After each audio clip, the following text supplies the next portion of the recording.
Well, political debate about what constitutes human well-being is indeed to be welcomed, and certainly something which social theory and social policy should contribute to. However, I want to argue tonight that current debates are starting from a false premise, that human well-being equates in any substantial way to self-reported happiness. Despite the fact that we all want, no doubt, to be happy, I would suggest that individual happiness is not a good enough aim for social and public policy. It's both too naively ambitious, the idea that we can or should be happy all of the time, and far too limited to think that human well-being can be reduced to happiness. Public policy for human well-being should be about far more than a single transient emotion. And one of the things I want to do tonight is to suggest ways in which the social sciences can give us a deeper understanding of well-being than that found in the recent politics and economics of happiness.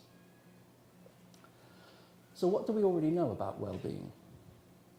We know from several studies that in affluent societies, it is the distribution of wealth, rather than its total accumulation as measured by GDP, that impacts most on individual and social well-being. As Richard Wilkinson and Kate Pickett have powerfully shown in The Spirit Level, why more equal societies almost always do better, more equal, rich societies typically have higher levels of education, more trust and community involvement, greater social mobility, more well-being amongst children, lower levels of physical and mental ill health, less drug abuse, lower rates of imprisonment, etc. The list goes on. Societies with a bigger gap between rich and poor, they argue, are bad for everyone in them, including the well-off. Whilst greater equality yields the greatest benefits for the poor, benefits extend to the majority of the population. This is also a central theme in Sir Michael Marmot's recent report to the last UK Secretary of State for Health, Fair Society, Healthy Lives. Marmot confirmed that social inequalities lead to health inequalities and what has been called a social gradient in health. The lower a person's social position, the worse his or her health. Marmot called for a fair distribution of health, well-being and sustainability, with particular attention to how to address social and health inequalities at every stage of the life course. In short, then, greater inequality makes us all ill, and greater equality has the potential to make us better. Yet there is little evidence, especially in recent years, of governments pursuing equality as an aim of public policy. However, the issue is not quite as simple as that. Greater economic equality on its own is not a panacea for poor health and well-being, or, put another way, is not a sufficient cause of improved health and well-being. So economic growth per se will not do, and inequality is very definitely a central part of the story, but only part. So we need to consider how contemporary social and public policy might better address social and individual well-being. Well, in order to do this, I want to set the issue in its wider context and examine some of the assumptions which frame recent political debates.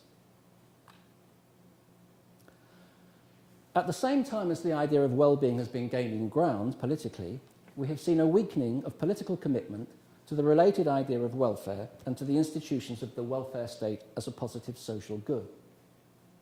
In fact, I would suggest it seems almost odd in today's political climate to see the welfare state as a positive good at all. Yet, in 1950, the British sociologist T.H. Marshall, in his famous essay Citizenship and Social Class, saw the welfare state as the guarantor of citizenship. For Marshall, it represented the final evolution of the rights of citizenship for the working class. For him, the 18th century brought civil rights, the 19th political rights, and the 20th century what he called social rights. The guarantees of the welfare state finally offered the possibility of the working classes fully achieving civil and political rights by acquiring social rights through welfare. Now, Marshall's account was fundamentally flawed, not least his naive view of the historical evolution and expansion of rights for citizens. And of course, we must also observe the failure of the post-war welfare state to facilitate the social rights of women and racialised and marginalised groups in the ways he implied. His views have been roundly and rightly criticised by feminists and others. But my key point here is this. Marshall's views were very influential and typical within mainstream post-war political thought. So much so that it was not at all unusual until relatively recently to advance a view of social progress based upon the guarantees of the welfare state. Professor Bill Jordan, in his recent book, Wellbeing and Welfare, Social Value in Public Policy, points out that for most of the 20th century, the terms welfare and well-being were used more or less synonymously in discussions about human development, social justice, and public policy. However, more recently, these two ideas have been ideologically framed as distinct and to some extent opposed. So whilst well-being is enjoying something of a renaissance, welfare enjoys very few positive connotations today. Why? Since the late 1970s and early 1980s, first New Right neoliberal and then social democratic third way thought argued that the services and benefits of the welfare state create, amongst many other alleged evils, a dependency culture, a lack of individual motivation and self-sufficiency. From this perspective, the welfare state is a costly disincentive to work and a drain on the taxpayer. In announcing the coalition government's planned welfare reform programme, David Cameron suggested that the government reforms would slash $5.5 billion off the welfare bill over the next 5 years. But reform is thought necessary not only in financial terms, but because, and I quote, the benefit system has created a benefit culture, and it doesn't just allow people to act irresponsibly, but often actively encourages them to do so. Now, whether or not this is the case, I find it fascinating how political ideology understands disincentives for different groups. As you may know, the new plan includes a guarantee that for every extra £1 earned, claimants will keep 35p. Whilst in some ways this is very much to be welcomed, I do find it revealing that a marginal tax rate of 65%, the rate at which benefits are withdrawn for the poor, is considered adequate to incentivise the poor back to work, whereas a top tax rate of 50% is so often challenged by the rich as a disincentive to work. A view endorsed, of course, by Chancellor Osborne in his recent budget when he indicated his intention to scrap the top rate. Claimants then are told to stop acting irresponsibly and get themselves ready for work through various self-improvement programmes. Those who are thought to abuse the system by not taking work offered will lose their benefits. Under the government's new proposals, there will be 3 key offences: refusing a job, failing to apply for a position when told to do so by a job seeker advisor, or simply failing to turn up for a placement interview.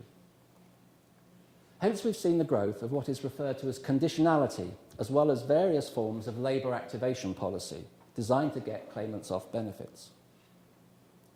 Conditionality is by no means new, but as Professor Ruth Lister has pointed out, over the past 3 decades, the conditions attached to receipt of benefit have been intensified, and the sanctions for non-compliance increased. And conditionality has been extended to other groups of benefit recipients, notably lone parents, partners, and disabled people. Now, the problem of labour activation policies is that they are based on a supply-side model of deficit amongst claimants, and they simply do not address structural problems in the labour market, or put very simply, the lack of available decent jobs. Activation without job creation is only half a welfare settlement. Such views are, of course, also based on a view that social inclusion is best secured through work. There is indeed abundant evidence that work is a major factor in human well-being in advanced societies.